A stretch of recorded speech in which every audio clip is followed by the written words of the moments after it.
बल्लेबाजी देखिए, ईशान किशन 9 गेंदें 6 रन, उसके बाद अगर बात करें शुभमन गिल 9 गेंदें 3 रन। मुझे लगता है कि इनकी उल्टी गिनती शुरू हो गई है। 85 रन बनाए थे। फॉर्म वो जो बहुत ज्यादा फॉर्म आ गई थी ना, वो पूरी फॉर्म एक साथ जाती हुई नजर आ रही है। जाती हुई नजर आ रही है और कहीं ना कहीं आईपीएल में ये सारे बल्लेबाज अच्छा ये सूर्य अस्त कैसे हो गया? मतलब वनडे में भी अर्धशतक नहीं आया, 3 वनडे खेले, उससे पहले 3 वनडे में तो डक डक डक था।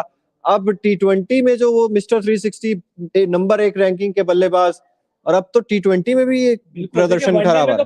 अस्त नहीं, पूरी तरीके से पस्त है।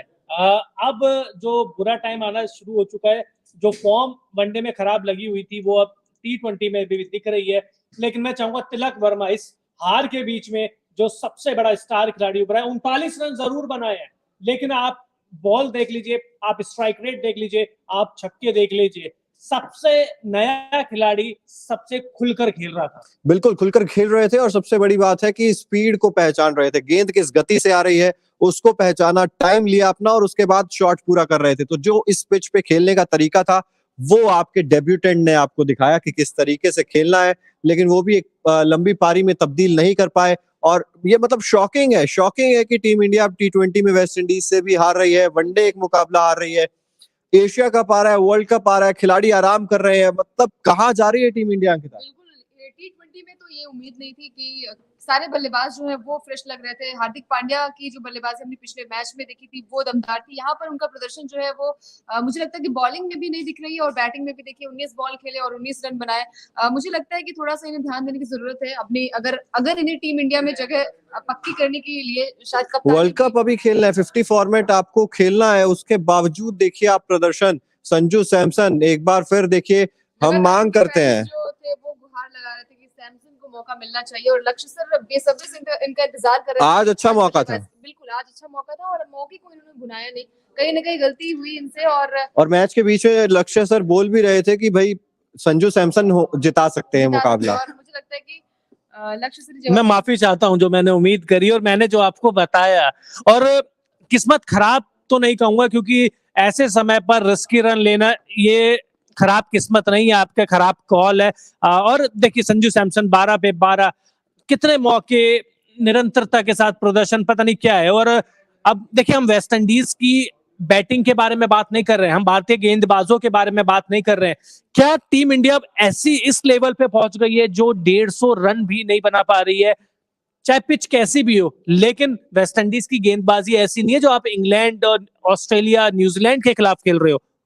बिल्कुल ऐसी नहीं है गेंदबाजी मजबूत थोड़ी बहुत नजर जरूर आ रही थी, लेकिन जिस तरीके का प्रदर्शन, जिस तरीके का बैटिंग लाइनअप आपके पास था, वो आईपीएल में हम देखते थे। सूर्य कुमार यादव, तिलक वर्मा, ईशान किशन, शुभमन गिल, जिस तरीके की फॉर्म में सभी खिलाड़ी आईपीएल में थे, और अब टी20 में भी वो जो बुरा दौर है ना, वो शुरू होता हुआ नजर आ रहा है। और ये चिंता का विषय है वर्ल्ड कप को लेकर, जिस तरीके से टीम का प्रदर्शन। अब वेस्ट इंडीज दौरे पर तो खासकर हम यही कहेंगे कि जहां पर हम कह रहे थे कि आपको खुद से लड़ना है, अब आप सामने वाली कमजोर टीम से ही लड़ते हुए नजर आ रहे हो। बिल्कुल, और यहाँ पर ईशान किशन का प्रदर्शन जो है वो निराश कर रहा है, क्योंकि अपने ओडीआई में अच्छा मैच खेला। यहाँ पर टी20 की बात अगर आती है तो शुभमन गिल, और अगर ओपनिंग ऑर्डर थोड़ा सा मुझे लगता है कि यहाँ पर बेटर करती तो शायद टीम इंडिया ये मुकाबला जीत सकती थी। साथ ही साथ मुझे लगता है कि थोड़ा सा यहाँ पर हार्दिक पांड्या भी एक अच्छी बल्लेबाजी कर सकते थे बीच के लिए। वो अगर मिडिल ऑर्डर की हम बात करते हैं तो कहीं ना कहीं वहां पर हर एक बल्लेबाज जो था वो बस 10 रन, 15 रन, 19 रन बना के गया। तो ये थोड़ा सा निराशाजनक रहा है टीम इंडिया की तरफ से, और मुझे लगता है कि थोड़ा सा कहीं ना कहीं उन्हें ध्यान देने की जरूरत है। हार्दिक पांड्या को खासतौर पर कप्तानी कर रहे हैं आप, और अभी और भी मैचेस खेल रहे हैं। यही से आपका प्रदर्शन जो देखने के लिए मुझे लगता है कि थोड़ा सा आप नेगेटिव थोड़ा सा यहाँ पे हो जाओगे, क्योंकि कोई लक्ष्य नहीं है आपके पास। नहीं, हमारे पास है लक्ष्य। मैं पूछना चाहूंगा आपसे कि ये वेस्ट इंडीज की गेंदबाजी आपको ज्यादा स्ट्रांग नजर आ रही थी, या आप अपनी गलतियों की वजह से आउट हुए? की वजह से हारे। और आप वेस्ट इंडीज की जो प्लानिंग है ना, वेस्ट इंडीज ये मैच सिर्फ 6 ओवर में जीता है। 6 ओवर में इसलिए जीता है जो जिस तरीके से वेस्ट इंडीज के बल्लेबाजों ने पावर प्ले का इस्तेमाल किया। उसके बाद आके निकोलस पूरन और रोमन पावल ने भी, कप्तान है, उनको पता था कि आगे पिच और कठिन होती जाएगी, जितने रन बनाने अभी बनाने, और उन्होंने इसी का फायदा उठाया। पावर प्ले में 6 ओवर में 54 रन थे, उसके बाद वेस्ट इंडीज से भी रन बने नहीं। और जब हम बात कर रहे थे चिराग, मैं, आप, कृष्णा भी बात कर रहे थे कि जैसे जैसे पिच पुरानी होती जाएगी वैसे वैसे यहाँ बल्लेबाजी करना आसान है नहीं। और इनके पास तो जो वेस्ट इंडीज के बल्लेबाज है उनके पास में हाथ में पावर तो है, हमारे पास वो पावर हिटर नहीं है। तो ये चीज देखने वाली बात थी। और क्योंकि टाइमिंग वाले खिलाड़ी है हमारे पास, लेकिन जो दम लगा के तेज शॉट मार पाए वो नहीं है। बिल्कुल, देखिए मोहम्मद आलम जी लिख रहे हैं इंडिया वर्ल्ड कप नहीं जीतेगा पर आराम से बाहर हो जाएगा। बैठा रखा है खिलाड़ियों को, ऐसा कुछ शायद लिखना चाह रहे हैं। मुझे लगता है कि प्लेयर्स का बुरा दौर आता है, वैसे पूरी इंडियन टीम का बुरा दौर आ गया है, राहुल कुमार जी लिख रहे हैं। तो जिस तरीके से देखिए फैंस तो निराश होंगे ही ना, क्योंकि इस तरीके के प्रदर्शन की उम्मीद वेस्ट इंडीज के खिलाफ तो आप कम से कम नहीं करेंगे। जो टीम वर्ल्ड कप के लिए क्वालिफाई भी नहीं की, आप उसे हरा नहीं पा रहे हैं, तो फिर आप इंग्लैंड, ऑस्ट्रेलिया जैसी टीमों के खिलाफ कैसे खेलेंगे? वहां वर्ल्ड कप में भी आपको हार्दिक पांड्या, शुभमन गिल, संजू सैमसन की हम लोग बात कर रहे हैं, उसके अलावा ईशान किशन की बात कर रहे हैं, सूर्य कुमार की बात कर रहे हैं, कुलदीप यादव की बात कर रहे हैं। बहुत सारे खिलाड़ी हैं जो यही वर्ल्ड कप खेलेंगे। तो ऐसे में अगर इस तरीके का प्रदर्शन रहता है तो फिर निश्चित तौर पर बहुत बड़ा ये एक ब्लंडर, आप इसे हार कह सकते हैं, जो हार पहले टी20 मुकाबले में ही आपको मिली है। 5 टी20 मुकाबलों की ये सीरीज है और अगर इस तरीके से आगाज हुआ है तो फिर कॉन्फिडेंस तो अपने आप ही डाउन हो जाएगा। बिल्कुल। और चिराग, थोड़ा चहल के बारे में भी बात कर लेनी चाहिए। जिस तरीके से उन्होंने आज गेंदबाजी की, तो मुझे लगता है कि कमबैक किया है, 2 विकेट लिए हैं और 24 रन दिए, मात्र 3 ओवर किया है इन्होंने। शायद इन्हें 1 ओवर और लगाना चाहिए था। बिल्कुल, जिस हिसाब से स्पिनर्स को मदद मिल रही थी बनता है, लेकिन अब देखिए अब बहुत सारे सवाल उठेंगे। जो हार्दिक पांड्या बार बार ओवर कॉन्फिडेंट होके जो भी बयान देते हैं, आज क्या बोलेंगे ये बात भी देखने वाली बात होगी।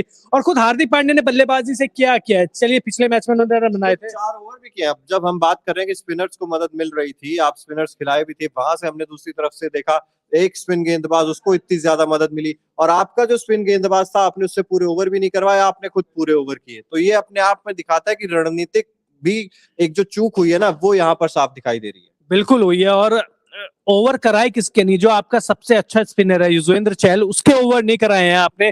क्योंकि कुलदीप यादव देखिए 4 ओवर में 20 रन इन्होंने लिए, अक्षर पटेल ने भी अच्छी गेंदबाजी करी है। तो आप सोचिए कि युजवेंद्र चहल जैसे गेंदबाज को ओवर ना देना, मुझे हिसाब से शायद इस मैच की सबसे बड़ी गलतियों में से, सबसे बड़ी गलती तो नहीं है लेकिन दूसरे बल्लेबाजों के बाद यही गलती है। बिल्कुल। और मुझे लगता है कि स्टार्टिंग में इन्होंने 2 विकेट चटकाए, तो शायद इन्हें 1 और ओवर करवाते तो शायद ये मैच, जो इतना बड़ा स्कोर टीम इंडिया के लिए था 149 का दिया था, और मुझे लगता है कि शायद ये थोड़ा सा स्कोर बोर्ड में कम होता और आज इंडिया मुकाबला जीत सकती थी। मुझे लगता है कि गेंदबाजी की वजह से नहीं, मुझे लगता है कि बैटिंग की वजह से, बल्लेबाजों की वजह से टीम इंडिया हारी है। 2000%, मतलब वैसे तो 100% होता है, लेकिन मैं कहूंगा 2000% बल्लेबाजों ने हराया है। और अब देखिए ना, शुरुआत किस हिसाब से करी है। ईशान किशन और शुभमन गिल डर डर के बल्लेबाजी कर रहे थे। जब वेस्ट इंडीज के बल्लेबाज आए थे वो पहली बॉल से ही अटैक कर रहे थे, तो आप समझ सकते हैं कि जिस हिसाब से रणनीति में चूक हुई है, ये पूरी टीम का फेलियर है। हार्दिक पांड्या ने, देखिए कप्तान ने तो ज्यादा दोष आप उनको मंडेंगे, लेकिन बहुत सिंपल सी बात है ना कि जब चहल को आप पूरे ओवर नहीं देंगे, आप पावर प्ले का अच्छे इस्तेमाल नहीं करेंगे, तो बहुत सारी सवाल है जिनका जवाब मुझे तो अब लगता नहीं कि मिलेगा, क्योंकि कभी ना बीसीसीआई जवाब देता है ना टीम इंडिया के खिलाड़ी।